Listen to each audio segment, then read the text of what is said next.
Serie B-Win. Tutti i colori della passione. 5 punti di distanza, ma entrambe immerse nella zona bollente della classifica. Gubbio e Vicenza si sfidano nella 35esima giornata della Serie B-Win con le stesse motivazioni: vincere e allontanarsi dai bassi fondi.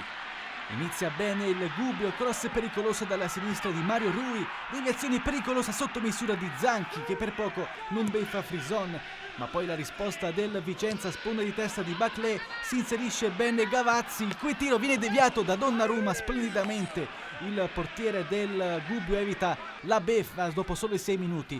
Ma subito dopo c'è la risposta del Gubbio. I padroni di casa si portano in avanti con Almici, il destro viene deviato da Frison. Buona la risposta del portiere del Vicenza. Poi si fa male l'attaccante del Gubbio, Mastro Nunzio, la vipera si accascia a terra tenendosi la gamba sinistra, la coscia sinistra. Entra al suo posto Graffiedi, mentre Mastro Nunzio viene portato fuori in barella.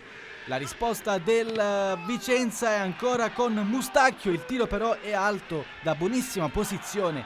Ancora un'opportunità per gli ospiti, colpo di testa di Gavazzi, alto, presa facile per Donnarumma. Poi il vantaggio del Gubbio, Almici appoggia all'indietro per Nwankwo, il destro che si infila sotto l'incrocio. Gol splendido per il nigeriano, classe 91 in comproprietà tra Inter e Parma. Un piattone del nigeriano che trafigge Frisone per il vantaggio del Gubbio.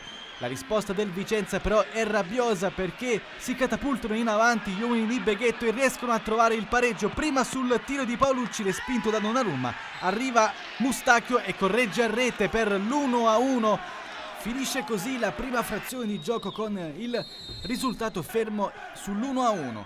Vicenza inizia bene con il tiro di Gavazzi, respinto ancora una volta da Donnarumma. Ormai un duello tra i due giocatori. Entra Bariti al posto di Mustacchio, acciaccato l'autore della rete, lascia il campo. Il Gubbio si rende pericoloso con un calcio di punizione battuto da Mario Rui. La palla sfiora il palo alla destra di Frison. Mario Rui ripensa alla conclusione che poteva essere molto più pericolosa. Poi contropiede del Vicenza al 37esimo con Baclé. La conclusione parata in 2 tempi da Donnarumma. Poi doppia chance nel giro di 2 secondi. Prima la traversa di Almici dalla distanza. Il colpo di testa, botta sicura di Cottafava, ancora traversa. E Graffiedi che spara alto da buonissima posizione di gioco.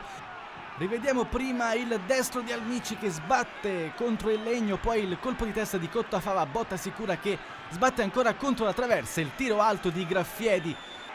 Infine una conclusione di alleggerimento di Baclé. Il Vicenza ci prova ma con sterili risultati, finisce 1-1, forse un risultato che serve a poco ad entrambe le squadre.